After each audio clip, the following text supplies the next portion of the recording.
ඊළඟ යෝජනාවේ අමාත්‍යාංශයේම මෝටර රථ ප්‍රවාහන දෙපාර්තමේන්තුව සඳහා වාහන අංක තහඩු මුද්‍රණය සැපයීම සඳහා වන ප්‍රසම්පාදනය මෝටර රථ ප්‍රවාහන දෙපාර්තමේන්තුව වෙත වාහන අංක තහඩු මුද්‍රණය කර සැපයීම සඳහා ජාතික තරංකාරී ප්‍රසම්පාදන ක්‍රමවේදය යටතේ ලන්සු කැඳවුවා. ලන්සුකරුවන් 4 දෙනෙක් ඉදිරිපත් වුණා.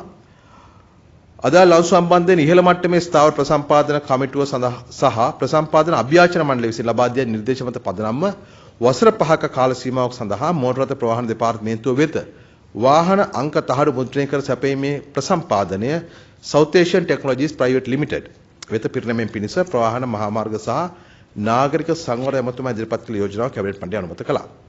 8 වෙනි කැබිනට් තීරණයටම සම්බන්ධයි.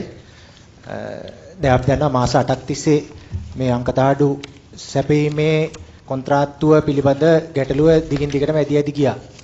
වසර 25ක් තිස්සේම ඒකාධිකාරයක් තිබුණා එක් ආයතනයකට මේ වාහන අංක තහඩු සැපීමේ කොන්ත්‍රාත්තුව මේ ලබා ගැනීම පිළිබඳව. එතකොට දැන් මේ අලුතෙන් South Asian Technologies Private Limited කියන ආයතනයකට මේ ප්‍රසම්පාදනය ලබා දීලා තියෙනවා. එතකොට මේකෙදී විශේෂිත ආරක්ෂිත ක්‍රමවේද ගණනාවක් ඇතුළත් කරනවා කියලත් දිගින් දිගටම සාකච්ඡාවට බඳුන් වුණා.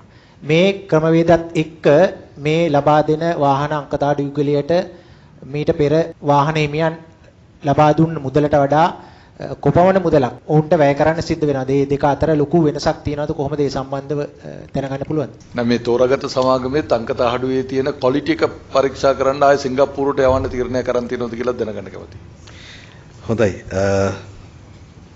සාමාන්‍යයෙන් ඔය අවුරුදු 15ක් 20ක් විතර එක දිගටම 25ක් විතර මේක පමණක් නෙවෙයි ඒකාධිකාරයක් හැටියට මේ කටයුතු කරපු සමාගම් වෙතින් මේ ප්‍රසම්පාදන ක්‍රියාවලිය සිදු වෙලා හුවමාරුවක් වුණාට පස්සේදී නේද යම් යම් ප්‍රමාදයන් නැති වෙනවා. නමුත් ඒ ක්‍රමයට යා යුතු වෙනවා.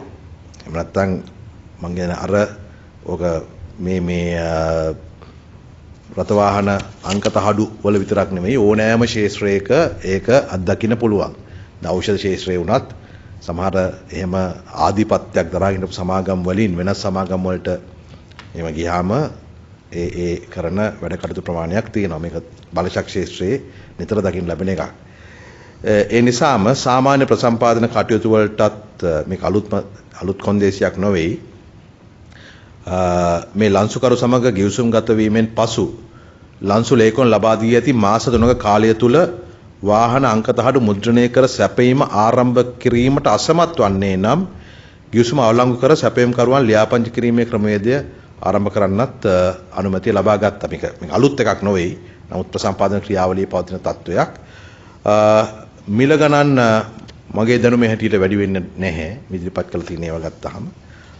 නමුත් මෙතනදී මේ ක්‍රියාවලිය කාර්යක්ෂම කිරීම සහ රජයට පසුගිය කාලයේදී අතර මේකෙන් ලැබිය යුතු ආදායම් ලැබුණේ නැහැ. සහ ජනතා මත අධික බරක් පටවලක් තිබෙනවා. ඒකෙන් රජයේ කොටස කියන එක ඊටම අඩුවෙන් තමයි තිබුණේ.